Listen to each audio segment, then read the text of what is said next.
দুপুর বন্ধুরা। আর আজকের খাবার দাবার নিয়ে বসে পড়েছি মোটামুটি। আর যা যা রান্না করেছি চলো তোমাদের সাথে একটু শেয়ার করে নিই। দেখাও, মানে ভাত আছে, একদম গরম গরম ভাত।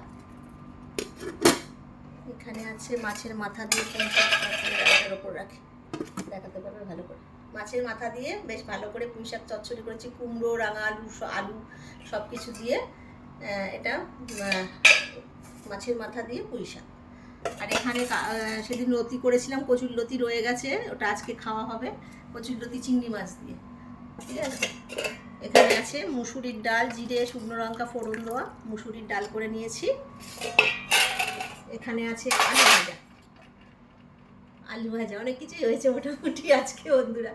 হ্যাঁ, আলু ভাজা সেটাই তো দেখতে পাচ্ছি, অনেক কিছুই করেছো। ওই কিছু করবো না বলে অনেক কিছু করে ফেলেছি। আর এখানে আছে ফুলকপি আলু দিয়ে কাতলা মাছের ঝোল। কালারটা তো খুব সুন্দর হয়েছে। একটু ওই কাঁচা লঙ্কা দিয়েছিলাম, ঝাল হয়নি দেখে অল্প একটু গুঁড়ো লঙ্কা দিয়ে দিয়েছি। এইগুলোই হলো আমাদের আজকের মেনু বন্ধুরা। কেমন হয়েছে তোমরা জানিও, আর তোমরা কি দিয়ে ভাত খেলে সেটাও আমাকে জানাবে। আর কি বলবো, আর কিছু বলার নেই। তোমরা সবাই ভালো থেকো, এখনকার মতো আসছি, টাটা।